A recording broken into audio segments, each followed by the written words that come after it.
Hello, everyone, and welcome to another episode of Reel Me In, a movie podcast, where you didn't really ask for it, but hey, I'm going to give it to you anyways. This is a podcast where I talk about anything, everything, and anything about movies. I'm your host, Chase Lee, and guys, this is episode 114. Holy shit. It just keeps climbing up there in numbers, and I sit back and wonder, where did my life go wrong? Why have I been doing this for over 100 episodes? It's because I love you guys. You guys are awesome for listening in every single week. And hey, listen, if you're new and you're searching some weird bestiality porn, you accidentally came across my podcast and you're not a movie fan, well, hey, maybe I can convince you to be one. So guys, this is episode 114, like I said, and this is actually my first solo episode of 2016. I know, it's fucking weird. The past four have been, the year 2015 top 10, top 5 of 2016, and I had George on for the Westerns, and Terrence was on last week. So it's by myself this week, but rightfully so, because the two movies I'm going to be reviewing for you guys are going to be, they're going to be duking each other out to see what is the best one. So as usual, I will go over some movie news that dropped, some trailers that dropped, my reviews of Dirty Grandpa and The Boy, and the box office results for the weekend. And if you're watching on YouTube and you want an audio-only version of this podcast and you don't want to see my face, the link will be in the description below for that. And if you're listening on Spreaker, iHeartRadio, or SoundCloud and you want to see me flail around like a blue Muppet because I'm wearing a blue fleece sweater right now, then link will be in the description below for that. And before we begin, I just realized that this episode is titled Dirty Grandpa and the Boy. Now, if no one knew what type of podcast this was, I'm sure people are calling the cops right now and saying I'm a pedophile or some like weird person that's into grandpa and boy stuff. I don't know. It is weird. Like I'm looking at the title right now.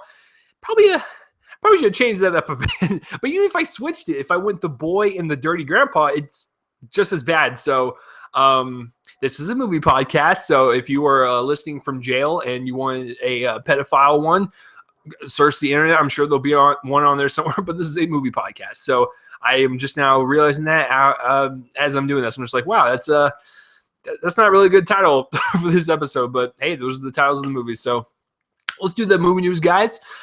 This was kind of a slow news week. There was only two news stories I thought that were worth talking about, because most of them, a lot of the stories that came out this week were confirmed, and I reported on them like a while back, and I just, I don't really feel like reporting on them. But the first one is that Ronda Rousey. Now, have I been impressed with Ronda Rousey's acting capabilities? No. She is terrible. But if she wants to be an actress, if she works on it, then she could be pretty good in the action genre. I thought she was okay in Entourage, and the two lines that she had in Furious 7 made my soul just kind of weep a little bit, but that's okay, because I could tell that she was trying. In her action scenes, though, that she was really great, but when she opens up her mouth and speaks and she tries to act, woof. All right, so she's really hot right now with her, MMA fighting and stuff, and she wants to be in more movies, and that's totally fine. So the next project that she is rumored to be in, I think this is confirmed, it's going to be with Tina Fey, and it's called Do Nothing Bitches. Now, there's not really a plot because they're kind of keeping it under wraps, but from what all the trades or whatever are saying is that it's kind of like a female empowerment tale dealing with wealthy, pampered wives who get into a rude awakening at a camp where Rousey plays the no-nonsense instructor. That is, I'm reading from the Bleacher Report .com. That's interesting. So basically, Tina Fey will play like a wife, probably a very rich wife, and she will just get tired of it and go learn to kick some ass. So there you go. I'm intrigued. I'm intrigued to see Tina Fey and Ronda Rousey kind of go at it and kind of see their chemistry bounce off of one another, because it's a duo that you would never fucking think of. That's for damn sure. So that's all there is at this point. But having Tina Fey and Ronda Rousey in the movie is intriguing, and I hope Tina Fey at least has somewhat involvement in the writing process, because it will kind of make or break as if this movie's funny or not. And I'm sure there'll be Tina Fey cameos everywhere, like, with Amy Poehler or Maya Rudolph or whatever. So it should be a pretty fun time. Now, I have not liked the majority of Tina Fey's movies. I didn't care for Baby Mama at all, and Sisters was okay.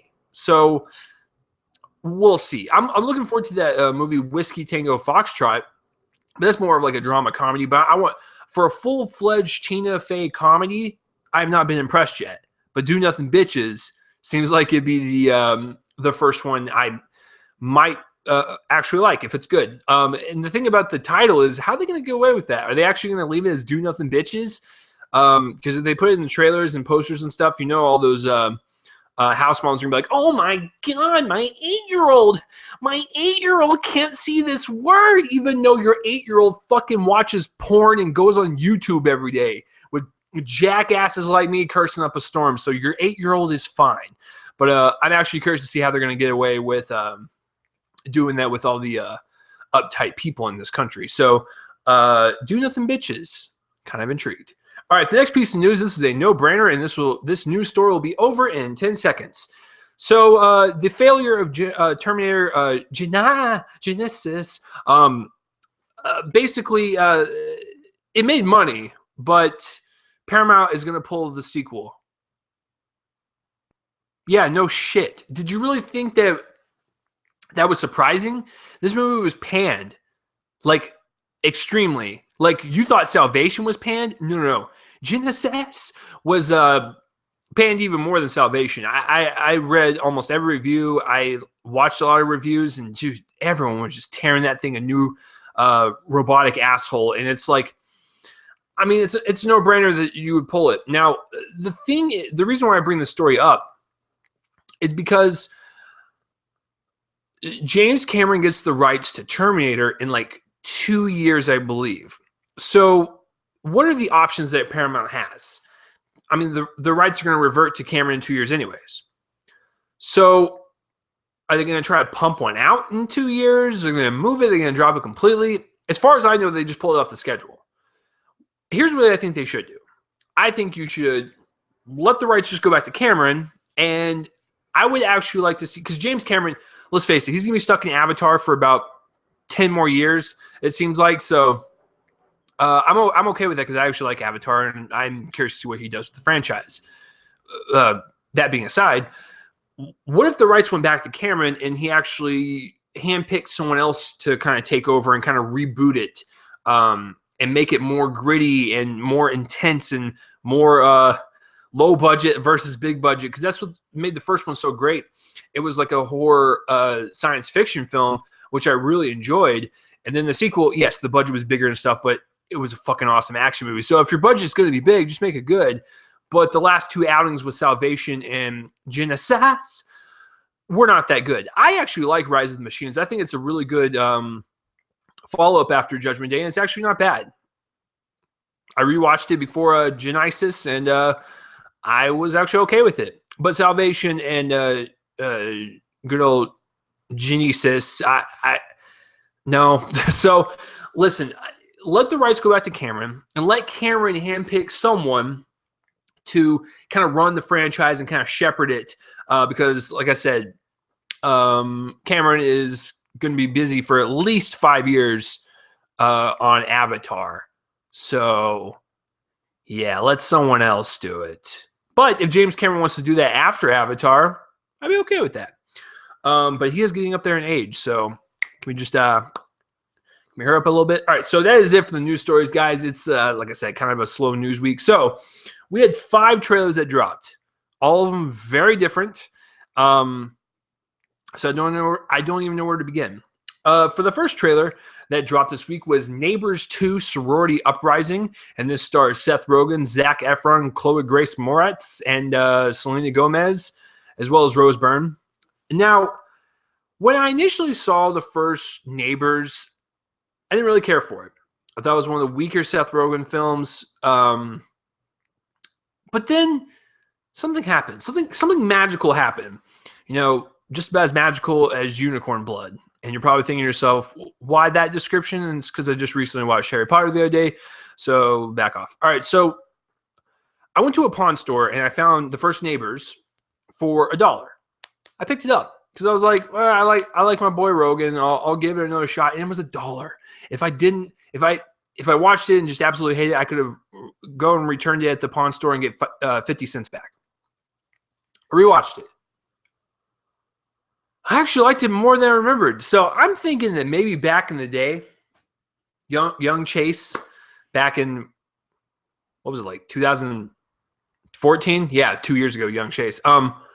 Maybe I was just having a shitty day or something, because I actually found it pretty funny, pretty enjoyable. And I still to this day like the drama elements more than the comedy elements, especially dealing with Zac Efron's character and dealing with that fear of growing up and going out in the adult world after college and stuff. It's scary shit. I've been through it.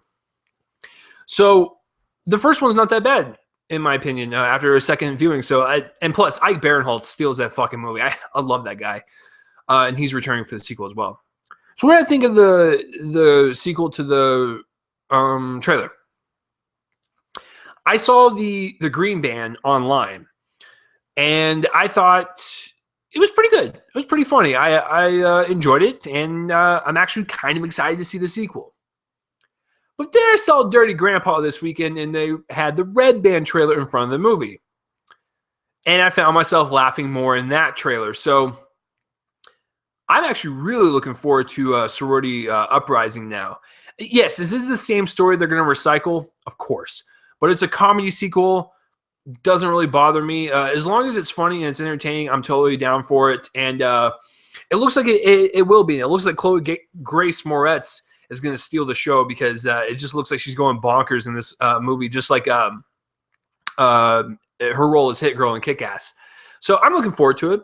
It was funny. It made me laugh. It made me chuckle. And Ike Barinholtz's clown makeup in his face and laugh. Whew, I do not want that poking out of my closet looking at me at night. He was pretty creepy as a clown. So, yeah, Sorority Uprising. Actually looking forward to it. I think Chloe Grace Moretz will be the standout. And hopefully Zac Efron is good, like in The First Neighbors, unlike Dirty Grandpa. But we'll get to that in just a minute. But, yeah, that's the first trailer. The second trailer is Term Life. And this was the movie that was announced way back when, and it stars Haley Steinfeld and Vince Vaughn. And I'm going to be honest, I watched the trailer like 3 days ago. I don't remember it. I think it's, oh man, something about Haley Steinfeld and Vince Vaughn have to bond together, like I think as father and daughter, I believe. Shows you how much I do my research. But that just shows you how forgettable it was. I mean, it looks okay. It kind of looks like I think Term Life is based on a graphic novel, and it looks like a really low-budget graphic novel adaptation. I don't know. There was something about the trailer. It just didn't click for me. And Vince Vaughn's hairpiece looks awful.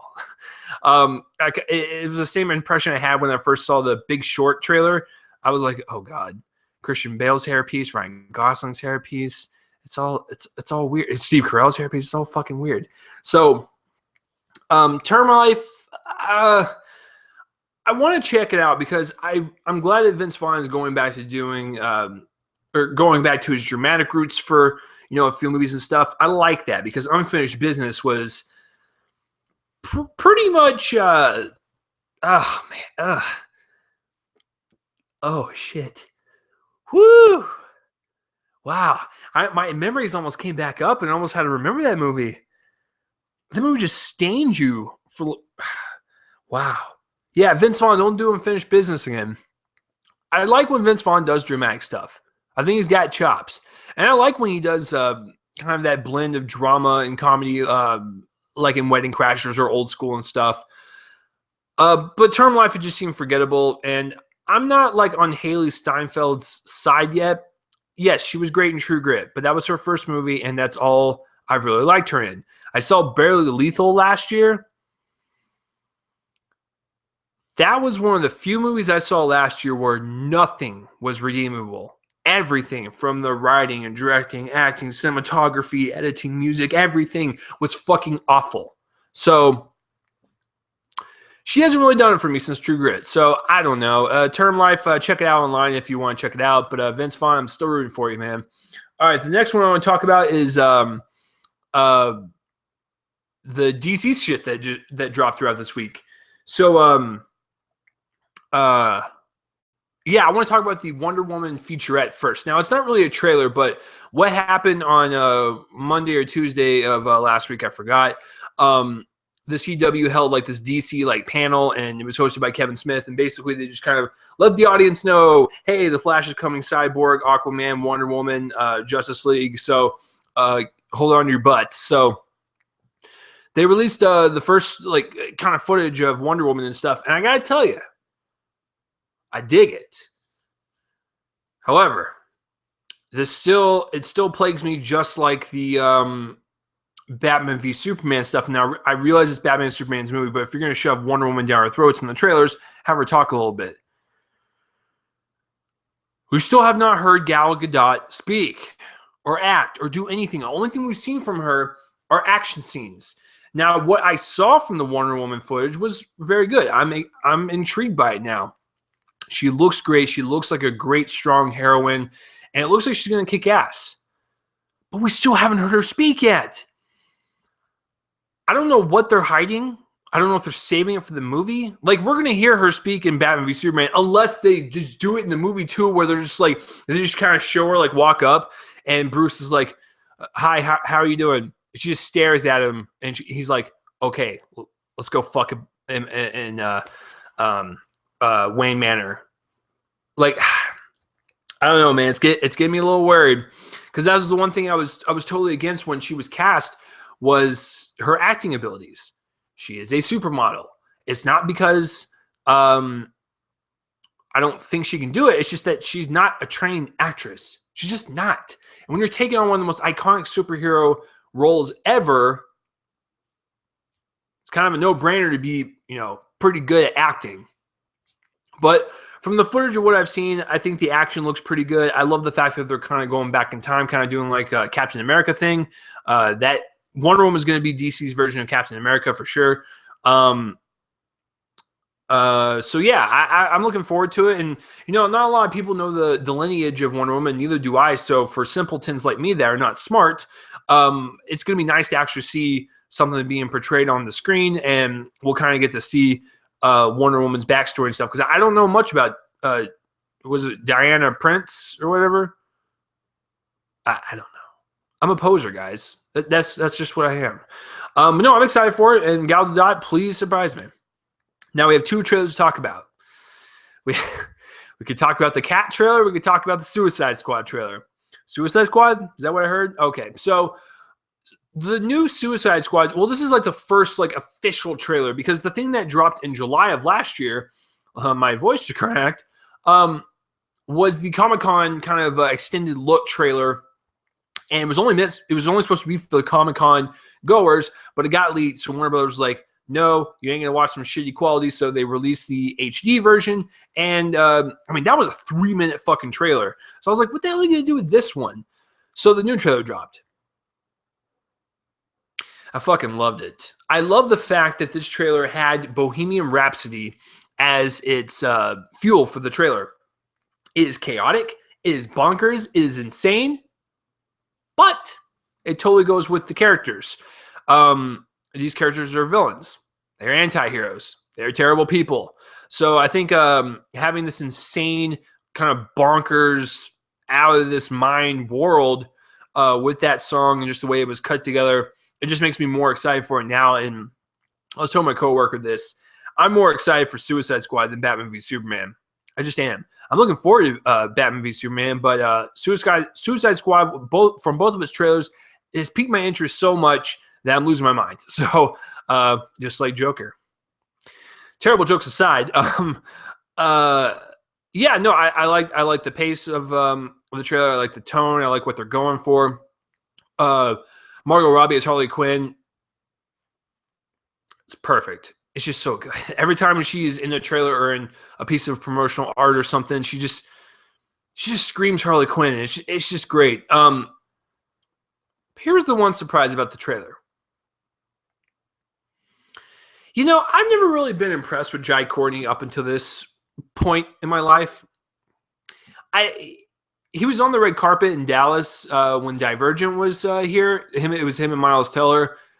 Everyone was all over Miles Teller, but no one knew who Jai Courtney was, rightfully so, because he's still an unknown actor. But I kind of like that now. I kind of like the fact that he is unknown still, because I think Suicide Squad is going to be the movie for him. He works best as a supporting character. He just does. And he looks great as Captain Boomerang. I think just his personality from that character, it leapt out of the trailer, and it kind of caught me off guard. I was like, oh, wow, this is going to probably be the steal of the movie. And he was really funny in the trailer. I loved when he was going behind the car and he cracked open the beer to drink it. It just seems like something someone would do if they were a bad guy in this like hellish situation. So, yeah, Jai Courtney, surprise. But yeah, I'm really looking forward to Jared Leto as the Joker, Harley Quinn, Slipknot, Deadshot, Rick Flag, Killer Croc, and Captain Boomerang. It's just and the Enchantress and Katana. Is that all of them? Yes. Anyways, like I said, I don't really know much of their backstories. I just know their names and stuff and kind of what their special powers are. But it's gonna be nice to kind of go along this journey with these people and kind of hear more about their backstory and stuff. So super pumped about that. Excuse me. And the last and final trailer is Keanu. And you're just like, Keanu Reeves is going to have a new movie. Oh, you heard it, folks. All right, got to do it. Yeah, I'm thinking I'm back. No, you're not back for this one, Keanu Reeves. But Keanu is Jordan Peele and Keegan-Michael Key's first ever full-length feature film. They are popular off their show Key and Peele, and I've seen plenty of their sketches, and they are absolutely two of the funniest guys in the business right now. So their first feature film, I was intrigued. This show just came out of nowhere. It just kind of plopped its ass in the middle of the week and was like, here we are. And it comes out in April, so it's actually not that far away. Essentially, Jordan Peele breaks up with his girlfriend or whatever. He's really depressed, and then a little kitten comes to his doorstep, and he's like, oh, man, I'm going to name you Keanu. And then the cat gets stolen and stuff. They go on this adventure to get him back. And it looks like they're kind of parodying John Wick a little bit, so I'm totally okay with that, which is kind of ironic since Keanu Reeves was in John Wick. But the action might be why they named him the little cat Keanu. Wouldn't that be hilarious? They're just like, all right, we're gonna parody John Wick, and we're gonna name the cat Keanu because Keanu Reeves was in. I'm getting a little too ahead of myself. I highly doubt that's the case, but yeah, no, it looks pretty funny. I wasn't like gut-bustingly laughing all over the place, but there were a lot of jokes in there that worked. And I love that kitten's so adorable. That fucking kitten, man, just it's going through all this chaos in slow motion. It's like prancing its little fucking feet up in the air while bullets are flying around everywhere, and it just looks like a really fun time. And hopefully, a second trailer that drops will be funnier and stuff. But for me, there was a lot of elements of the trailer I liked, but for the most part, I don't know what if they're just keeping all the good jokes from the movie, but some of the jokes just didn't work for me in terms of making me laugh. But I did enjoy myself of watching the trailer, and I actually can't wait to see it. And there were a few spots in there that had me laughing for sure. So, and plus, I love Key and Peele, so I'm totally on board. So that's it for the trailers, guys. What was your favorite trailer of the week? Least favorite trailer of the week? Comment plus with my face and let me know. And let me know about the news stories as well. For me personally, this is no-brainer. Suicide Squad is my favorite trailer. Second favorite, I go Keanu. And then I probably do the Wonder Woman featurette, and then Neighbors 2, and then I don't remember Term Life. Yeah, so that's it for the trailers and the news, guys. We're hitting almost that 25-minute mark. So the appetizers are done. Let's get to the main course, the entree, the thing that's going to hold this episode together. We're going to review Dirty Grandpa and The Boy. And no, that's not a weird pedophile porno that I found on YouPorn. It is two separate movies. I don't know which one to start with. This is tough. Which one do you think you guys is it's going to win? Which one do you think is going to take the weekend? Which one do you think I enjoyed more? It's going to be interesting. Let's do Dirty Grandpa first. Okay. Take a sip of my water because it's going to get a little dirty in here. Okay. So Dirty Grandpa stars Zac Efron, Bobby De Niro, because I know the guy personally. No, I don't. Robert De Niro and Aubrey Plaza, as well as like Dermot Mulroney. And I always fucking forget this guy's name. Jason M. Like his last name starts with an M. I think it's like Greek. I don't even fucking know. Anyways, he is the guy that plays Rafi on The League. I fucking love him in The League. He's got great comedic timing, just like Nick Kroll does on the show. But anyways, back to the movie. This wasn't the worst comedy I've seen, nor is it a very good one. So let's get real and break this down, folks. All right.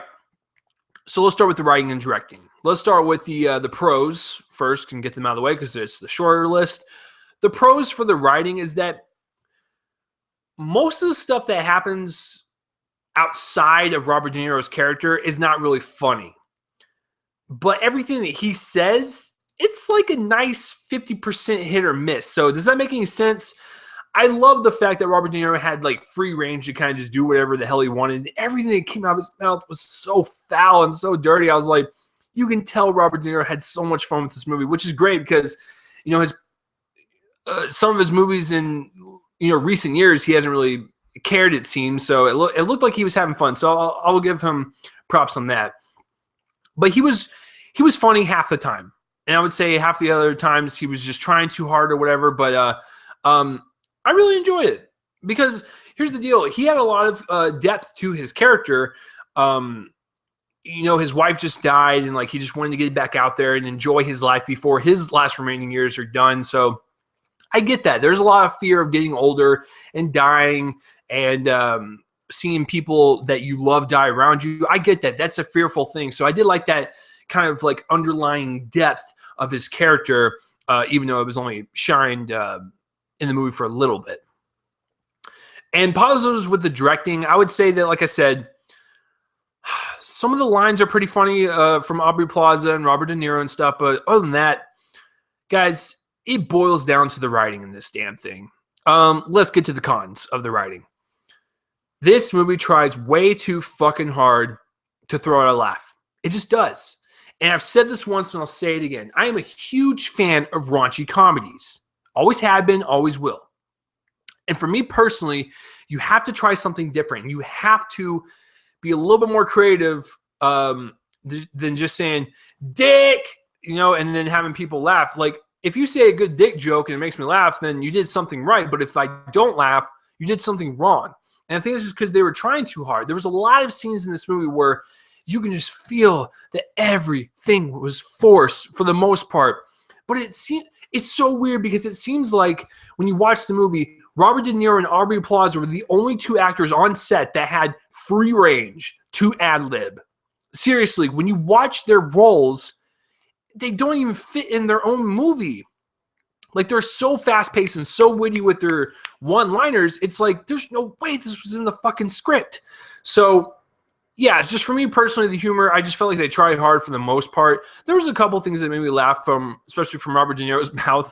But yeah, other than that, the characters are terrible. Especially Zac Efron's fiance in the movie, played by Julianne Hough. She was a terrible person throughout the movie. But at the end of the movie, she's an even worse person. And I was like, holy shit, there's no redemption for you, chick. Get the fuck out of here.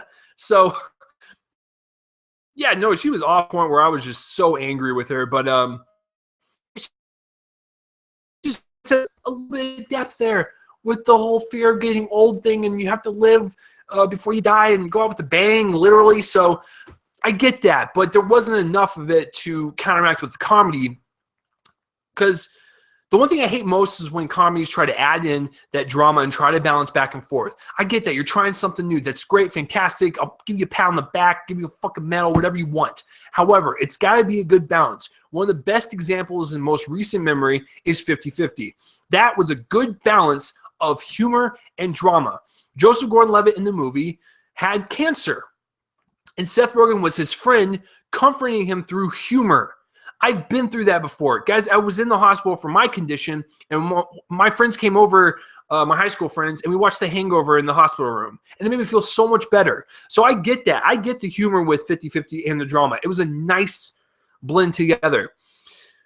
But Dirty Grandpa is like unfinished business, to where it has this very odd R-rated humor that doesn't work, and it feels forced. It throws in bullshit drama just kind of in your face. However, I will give Dirty Grandpa props because the drama moments that were in there, I felt that a little bit. I was like, okay, I get it. I get where you're coming from, Mr. Bobby De Niro. I get where your character's coming from. So there was a little bit of that sympathy there, unlike Unfinished Business. Why do we keep bringing up that movie? Fuck. All right, so, yeah, anyways, the cons with the writing, like I said, not as humorous as it should be. Try too hard, and the drama doesn't really work well with the humor, and it's a cliched story. You knew everything from a mile away. This is nothing new, nothing inventive, no risk we're taken, and that goes in with directing as well. The direction is just, it's average. It's like an average R-rated comedy that will appeal to people. And just to let you guys know, I have not looked at the box office results yet. I know this is actually the first time I'm doing this live and not seeing the numbers. So I have no idea how Dirty Grandpa did. I'm excited to see the numbers and see how The Boy did and stuff. So, but yeah, that would be my pros and cons with the directing and the writing. Acting, listen, Robert De Niro and Aubrey Plaza were the best parts about this movie. And I think Robert De Niro, it looked like he was having fun, even though some of the lines, felt a little too forced for me. Those were the only two best parts. I hate saying this for the cons. Well, two people. I'll start with the Jason M guy. I have vouched for this guy ever since The League. Was he terrible in Dirty Grandpa? No. But I felt like some of his kind of loud, obnoxious, kind of R-rated style that he has with his improv was a little too much. I was like, it just didn't really work for me, Jason. Sorry, buddy. So I've vouched for him for years, and I'll still vouch for him. The other person I'll vouch for is Zac fucking Efron. The guy's got tremendous talent. He does. And he's going to go far in this industry. This is not one of those movies I want to remember him by. I didn't like him at all in this movie. It was just like, I felt like he was trying to compare to Robert De Niro, and Robert De Niro's got such great wit. I mean, when you're in all those mafia movies from Scorsese, your wit has to be good. So no, I just thought Zac Efron was I didn't really care for him at all. And Julianne Hough, like, she was such a bitch throughout the entire movie. Dermot Mulroney plays the father and the son of the grandfather. Yeah, whatever. I just, like I said, when Robert De Niro and Aubrey Plaza were going back and forth, their improv was so good and so sharp. I was like, it feels like these two fucking people are in a different movie. So, whatever. What was I going to say? Oh, I forgot to mention this in the writing. There was one joke that I felt like they went too far. Because when it played out in the theater, no one was laughing. It was kind of like one of those like uncomfortable situations, like at a family reunion or whatever. You're like, So yeah, I forgot to mention that. There's like one joke in there. I was like, oh, woof. I don't even know if I would be okay with putting that in my movie. So let's get on from the acting. Cinematography-wise, listen, guys, this is a comedy. It's not supposed to be like the most well-shot thing in the universe. It's standard stuff. The green screen scenes pop out. You can tell they're green screen. So, like I said, when you're reviewing comedies, cinematography is very hard unless, hey, I wish they would throw me a curveball every now and then and have like Roger Deakins or Emmanuel Lubezki shoot like a raunchy comedy. That would be fucking awesome. And then maybe I can comment on the cinematography. But other than that, it's very bright. It's very soft lighting. I mean, that's exactly what comedies are. Versus like The Boy, where we'll get into that and the cinematography works. Editing-wise, this is the one thing I'll say positive about Dirty Grandpa the most, is that it never dragged. It never did. Even when the jokes fell flat, I still enjoyed seeing Robert De Niro just kind of have fun on screen and kind of have him interact with Zac Efron, even though I didn't care for Zac Efron. I enjoyed it. It was entertaining. It being funny is a different story. So yeah, editing-wise, it was actually paced fine. There was no lulls or anything. I didn't feel like anything dragged. It was all on point, even though it was basic comedy 101 and basic comedy storyline 101, I still enjoyed myself. So overall, guys, this is not the worst comedy I've seen, nor is it the best comedy I've ever seen. Is this a movie I want Zac Efron to kind of put in the backyard and bury it forever next to his dead goldfish he had when he was a kid? Yeah, probably. I want Robert De Niro to do more things like this. Just be in a better movie. So, guys, it's funny in some parts. Robert De Niro is fun. Aubrey Plaza's fun. But overall, I don't even think it's worth matinee. Maybe a rental box. Netflix, if that comes around. So, it's definitely better than Ride Along 2 and Daddy's Home. But I still didn't care for it. I'm just going to go straight down the middle. I'm going to give it a C. So, what do you guys think of Dirty Grandpa, or have you even heard of it? Comment in the place with my face and let me know. And tell me if I'm wrong, because I'm wrong about 100% of the time. All right, so let's get to The Boy. Now, I literally just got home like a couple hours from it, so it's still pretty fresh in my memory. And I don't spoil anything, guys, so I will not reveal the twists or any plot details. I'm just going to give you my overall impression of the movie itself. Let's start with the directing and the writing. Now, let's start with the positives of the writing. I think this is a very unique story. It's a very kind of weird and creepy story, but it's something kind of new and refreshing. I didn't really think about this until I got home, but this movie reminded me a lot of The Gift last year, where I thought it was just going to be kind of some shitty throwaway movie, but it was actually pretty decent. I actually really enjoyed it. It was pretty entertaining. Now, The Gift is better, because I gave The Gift like a fucking A, which I still stand by that. But yeah, they're both entertaining and surprising. But I thought it was a really really creepy story, because this is not really a scary movie. I wouldn't even put it in like the horror category. I would put it like creepy thriller type of category. So overall, the story is great. Actually, the more I think about it, it's just weird and creepy, and I kind of dig it, because I like my horror films creepy sometimes, and not just gory and terrifying. So yeah, as far as like the dialogue goes, it's standard horror dialogue. It's nothing's like intriguing. You're not going to walk out and go, "Oh my god, you remember that monologue in the first act? That's fucking dope, son." You're not going to say that. But that's not what you go to this movie for. You go to be creeped out and all that stuff. And I think it succeeds in that with a very interesting and kind of twisted story, for sure. So, like I said, the negatives with the writing is, underdeveloped characters maybe, but I'm not going to really knock it for that, because it's just one of those things where this movie kind of leaves a lot of unanswered questions, but I'm actually okay with that, because you can kind of form it in your head as to what happened and stuff and all this jazz, and right as the movie ended. So yeah, I can't really knock it for that. I guess the one thing I didn't really care for in terms of the writing and the story is the main character's ex-boyfriend or fiance or husband or whatever. He just seemed like he was there to be killed. Because when you watch like horror movies, like that like that person's gonna get killed because they have like no lines or no build-up or anything. It's just like boom, they're there, they're gonna die, boom. That's exactly what the abusive husband boyfriend was. So I guess another con with the writing is that there are some minor plot holes in terms of the movie. And like I said, this is so fucking difficult because I can't explain the plot to you guys. So I'm just going to leave it at that. I think when you see the reveal and you see the twist and you kind of look back on the movie, you go, I don't know if that would really happen and stuff. So yeah, there's just minor plot details that kind of bug me. But other than that, I still thought it was a really well-executed kind of creepy thriller. And that goes with the directing as well. The positive of this directing is it's super suspenseful. I liked it. And this is not a spoiler, but I mean, in the trailer, that doll never moves. And it never moves in the entire movie. And it's like, oh, wow. That's kind of creepy, because every time it's like there's a shot on the doll, you're just like, oh shit, it's gonna move, and then it doesn't. It just cuts to the next scene, and it's like, that's great right there. That's great suspense building, dealing with the editing, the sound design, the colors, and the lighting. It works so well. It's a nice little thriller. I'm not gonna lie, I really enjoyed myself, and I gotta give the director huge props because I think because most horror movies that are dumped in January are fucking terrible.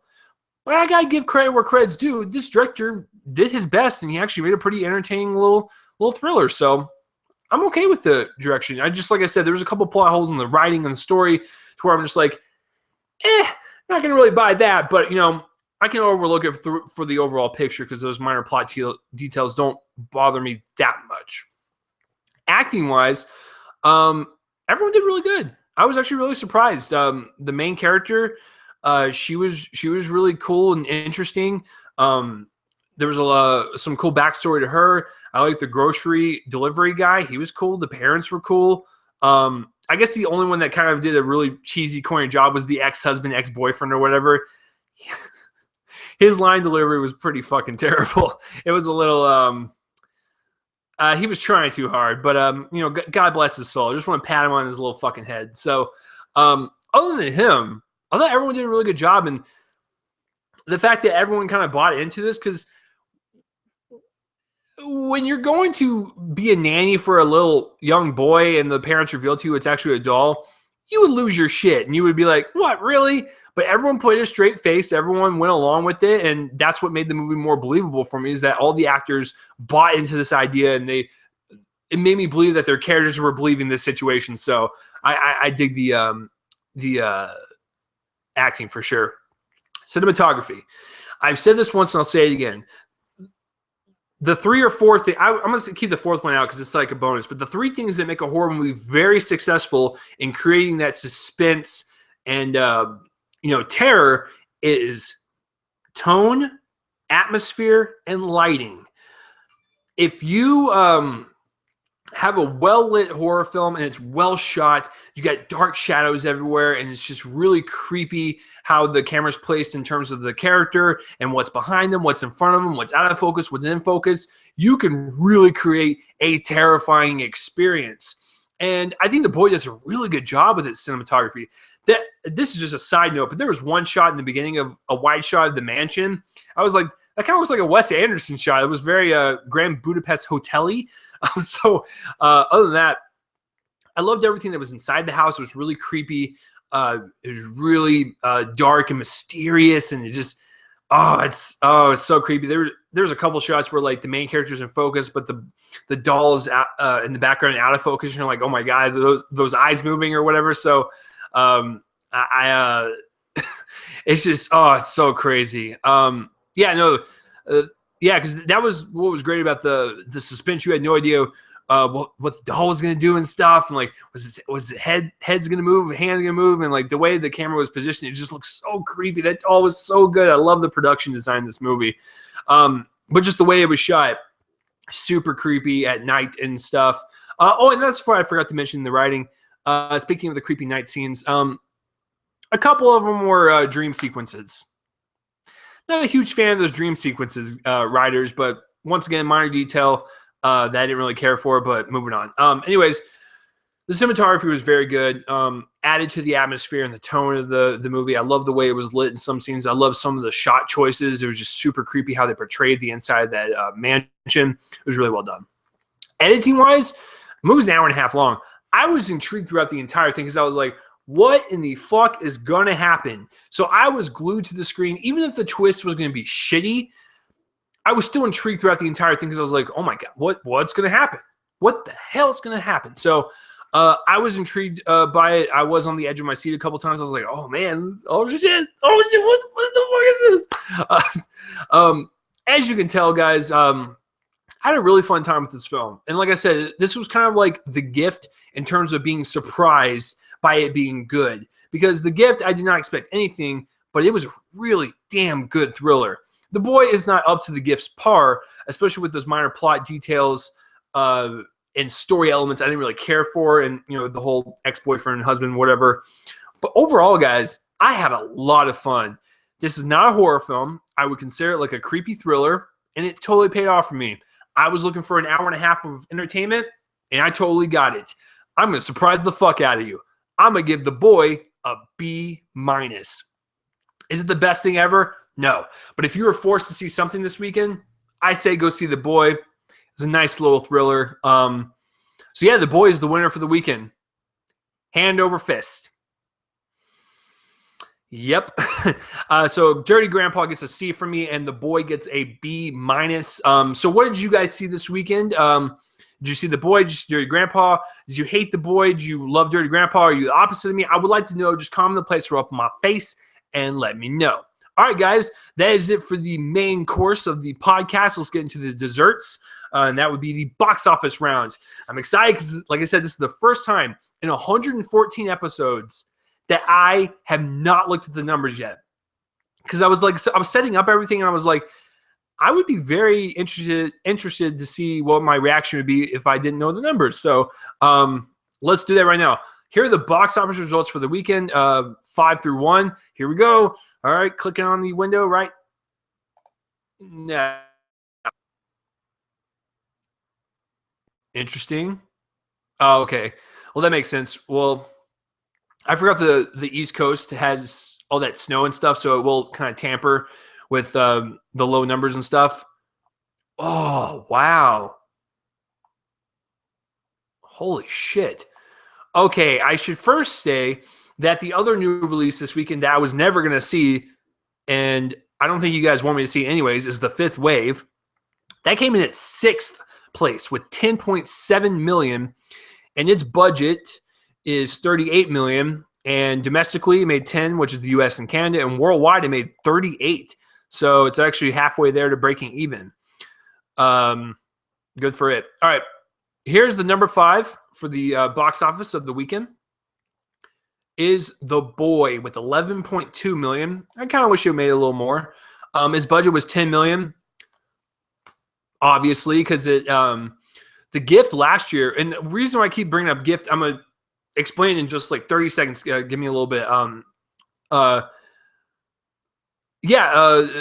Boy cost $10 million and The Gift cost $5 million. And yes, it does have the similarities with the whole surprising element of The Gift, but it's also distributed by Styx Entertainment, which also distributed The Gift from last year. So that's the kind of correlation, if you will. So it looks like Styx is picking up really kind of surprising horror films and thrillers. So I kind of dig that. So The Boy made 11.2 million for the weekend. Here's what number 4 made, which is Dirty Grandpa. 11.5 million. So, if people just want to go see The Boy a little bit more, it would have overtook Dirty Grandpa, which I would have preferred. Its budget is unlisted, and it doesn't have any worldwide numbers, so 11.5 for domestic. Number 3, Ride Along 2 with 12.9 million. Why? This is like This and Daddy's Home. They're making so much money, and then I don't get it. Anyways, Ride Along 2 has a production budget of 40 million, and worldwide right now it's got 69. So it's about 20, 25-ish from breaking even, and it's got 59 domestically. Why? Go see The Boy. Number 2 is Star Wars The Force Awakens with 14.2 million. If I'll click on it. All right. Budget, as usual, is 200 million. Domestically, it's made 879 million, and worldwide, it's at 1.939. So,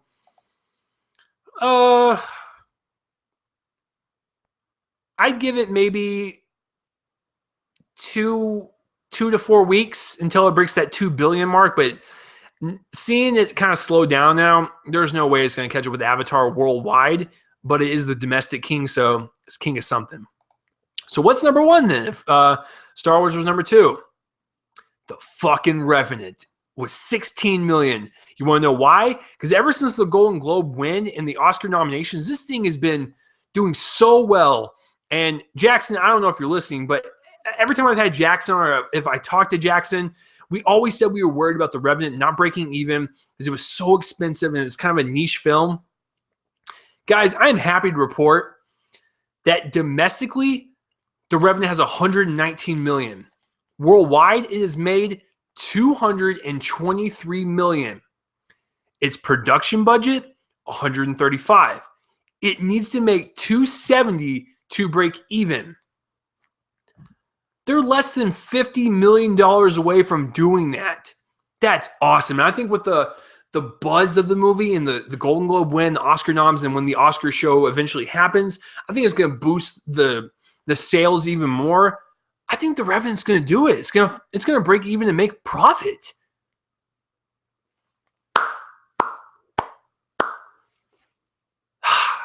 That kind of makes me happy a little bit. So that is the box office weekend results for you guys. So that will do it. That is episode 114. Wow. What a great episode. Yeah, so if you guys want to comment on the news stories, trailers, or movies that I reviewed, please comment in the place where I put my face and let me know. And just to reiterate one more time, if you're watching on YouTube and you want an audio-only version of this podcast, link will be in the description below for that. And on Spreaker, iHeartRadio, and SoundCloud, if you want a video version to see me flail around, then link will be in the description below for that as well. And yeah, just episode 115 is going to be next week. 50 Shades of Black comes out. Probably not going to see that for various reasons. But Kung Fu Panda 3 comes out next week, and I'll probably see Kung Fu Panda 3, probably have a review for that for you guys, and maybe something else or something. It's going to be at least Kung Fu Panda 3. So if there's not a second movie, it will at least be Kung Fu Panda 3. I'm excited to see it. So that will be episode 115 for you guys next week.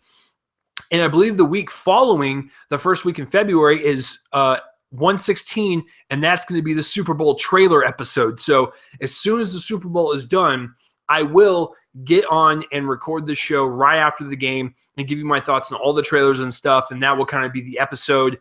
And maybe I'll see like a movie. So there'll probably be a movie review and trailer reviews on Super Bowl Sunday. So with that being said, guys, listen, you guys are awesome. You guys are the fucking best. Spread the show around like the plague, and let people know that this is the best damn movie-related shit show that you've ever listened to, and maybe you can make a drinking game out of it or something. But either way, guys, I do appreciate you guys listening every single week. You guys are fucking awesome. I will see you guys next week for another episode of Reel Me In, a movie podcast. I'm Chase Lee, and hey, listen, if you made it through this entire podcast and you are not a movie fan, well, hey, maybe I convinced you to be one. I'll see you guys next week. The intro and outro music is done by my friends band Fervent Roze. Check them out. Let's play the outro music. See you guys later. Go watch some movies. Well, this weekend was kind of dull, but you guys get my drift. So I'll see you guys next week. Peace.